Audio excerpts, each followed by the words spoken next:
뉴스야 시작합니다. 정치부 김아림 기자 나와 있습니다. 첫 번째 물음표는 뭡니까? 네, 첫 번째 물음표는 유튜버가 최고위원 1위입니다. 국민의힘 최고위원 후보 가운데 민영삼 후보 얘기네요? 네, 맞습니다. 현재 최고위원 4명을 뽑는 선거에서는 민영삼, 김재원, 김병민 후보가 친윤계로 분류되는데요. 23일 공개된 여론조사에서 유튜버 출신 민 후보가 오차 범위 내지만 14.8%로 1위에 올랐고요. 김재원, 조수진, 태영호, 김병민, 김용태, 허은하, 정미경 순이었습니다. 예, 민 후보는 원외 인사고 또 민주당 출신인데도 지지율이 높네요. 네, 민 후보는 사실 호남 출신으로 네. 30년간 민주당에 몸담았는데요. 친문과 친명 패거리 정치의 염증을 느꼈다면서 민주당 비판에 최근에는 앞장서고 있습니다. 유튜브에서도 윤 대통령을 지키자 이렇게 강조를 하면서 여권 지지층의 마음을 얻은 걸로 보입니다. 당원분들께서 생각하시는 것이 딱 전 하나라고 봅니다. 이준석 트라우마를 치유하고 윤석열 대통령을 지키자는 거예요. 네. 최고위원 여론조사 추이는 어떻습니까? 네, 예비 경선 이후에 첫 조사에서 조 후보가 17%로 1위였고요. 민 후보는 3위였는데요. 일주일 뒤에 1위와 3위 순위가 뒤바뀌는 여론조사가 나왔고 가장 최근 조사에서도 이 순위가 이어졌습니다. 예, 현역 의원인 조수진 후보가 오히려 떨어졌는데 이유가 뭘까요? 네, 최근에 나경원 전 의원 관련해서 초선 의원 연판장에 뒤늦게 이름을 올려달라고 요청을 해놓고 정작 라디오에 나와서는 연판장 작성 방식과 수위에 대해 비판했습니다. 앞뒤 다른 행보라는 평가 속에서 멀륜이라는 말이 나왔죠. 이를 두고 한 친윤 의원은요, 김기현, 안철수, 나경원 다 잡는 메시지를 보내려 한 것 같다고 하기도 했습니다. 또 한 지도부 인사도 TV조선과의 통화에서 조 의원의 정체성이 요즘 분명하지 않은 것 같다고 했습니다. 그래도 조 의원은 친윤에 가깝지 않습니까? 네, 최근에 멀륜이라는 지적이 나오자 이준석계 후보들을 향한 비판 수위를 높이면서 친윤 색채를 다시 강조하는 중입니다. 그런데 오히려 역공을 당하기도 했습니다. 천하의 용인 이 말도 대단히 부적절한 게요. 천하동인이나 대장동 게이트에 냄새를 안 띄워야 되는 거 아니에요? 저는 조수진 최고위원 후보를 보면은 어떤 조선중앙방송의 북한 방송의 아나운서가 연상이 됩니다.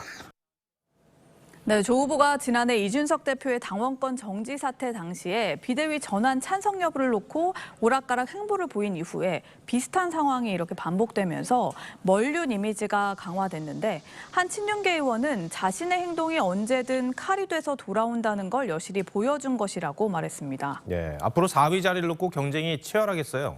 네, 그렇습니다. 친윤과 비윤, 멀륜이 경쟁하는 구도가 될 텐데 1위에서 3위 간에는 표 격차가 좀 크지 않아서 누가 가장 많은 득표를 하느냐도 관건입니다.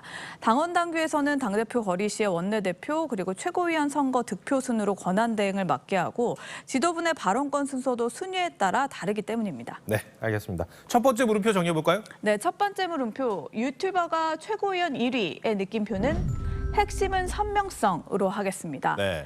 최고위원 선거에서 당원들은 1인 2표를 행사하는데요. 친윤계에서는 김병민, 민영삼, 김재원 후보를 권역별로 지원하고 이준석계에서는 허은하, 김용태 후보를 미는 상황이어서 애매한 태도를 보인 후보들은 표를 잃고 있는 상황입니다. 네, 알겠습니다.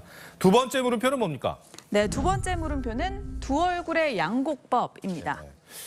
국민의힘이 반대를 하든 말든 민주당은 본회의에서 이 양곡법을 처리할 방침으로 알고 있어요. 그런데 야당의 의도가 따로 있다는 얘기입니까? 네, 그렇습니다. 양곡법은 쌀 공급량이 늘어서 가격이 지나치게 떨어지면 정부가 의무적으로 격리 조치를 하는 법인데요. 야당은 쌀값 안정과 농가 소득 보전을 위해서 필요하다고 하고 있는데 속내는 다른 데 있다는 지적이 나옵니다. 그러니까요. 그게 뭡니까? 네, 양곡법을 시행하면 정부 매입량이 늘면서 쌀 보관 창고가 수혜를 받게 되겠죠. 그런데 수혜를 받게 될 양곡 창고의 절반 이상이 호남 지역에 집중돼 있습니다. 특히 그중에 3분의 1은 법을 대표 발의한 6명의 민주당 의원들의 지역에 각 100개에서 200개씩 몰려 있었습니다. 결국 자기들 선거에만 도움이 된다면 그만이라는 극도의 정치 이기주의가 숨어 있었던 것입니다. 지난해 공공비축미 보관비가 1,200억 원인데 법 통과 시에는 더 늘 것으로 예상되죠. 여당에서는 지역구 이기주의와 호남 표심을 노린 포퓰리즘이라는 비판이 나옵니다. 정부는 어떤 입장입니까?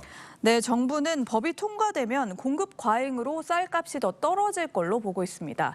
실제 쌀 소비량은 10년 새 1인당 10.5kg 줄었고요. 쌀 재고량은 지난해 7월 기준으로 41만 톤으로 1년 사이 71% 급증했고 정부의 쌀 비축량도 1년 사이 28%나 늘었습니다. 법이 시행되면 2030년 쌀값이 최근 5년 평균보다 10% 떨어질 거란 전망도 나왔습니다. 과잉 기조가 고착화되면서 오히려 가격이 떨어진다. 그래서 농업인한테도 도움이 안 된다. 네, 연평균 1조 원의 예산이 들어서 국가 재정에도 부담이 된다는 주장입니다. 문재인 정부 때도 민주당 의원들이 법을 발의해서 추진을 했는데 그때도 정부가 반대했던 것으로 기억을 하거든요. 확실히 뭔가 이렇게 적극적인 이유가 있을 것 같습니다. 네, 이재명 당시 대선 후보가 당시에 대선 공약으로 이 양곡법을 내세웠었고요. 당대표가 되자 1호 민생법안으로 밀어붙였습니다. 정부 여당의 양곡관리법 발목 잡기가 도를 넘어서고 있습니다. 농사 짓지 말라라는 말과 다를 바가 없습니다. 이번 정부에서 법이 통과되면 호남표를 다질 수 있어서 좋고 대통령이 거부권을 행사하면 정치적 부담을 지을 수 있어서 야당 내에서는 꽃놀이패라는 평가가 나옵니다. 이 대표 사법 리스크에 대한 관심을 분산시키는 효과도 거둘 수 있다는 거죠. 네, 그런 정치적인 이유가 있군요.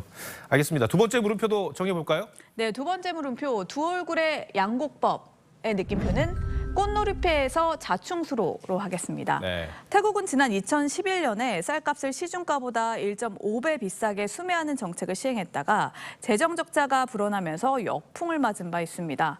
법 통과가 쌀값 하락과 농업 경쟁력 약화로 이어진다면 그 책임을 외면할 수는 없겠습니다. 알겠습니다. 김아림 기자 오늘 설명 잘 들었습니다.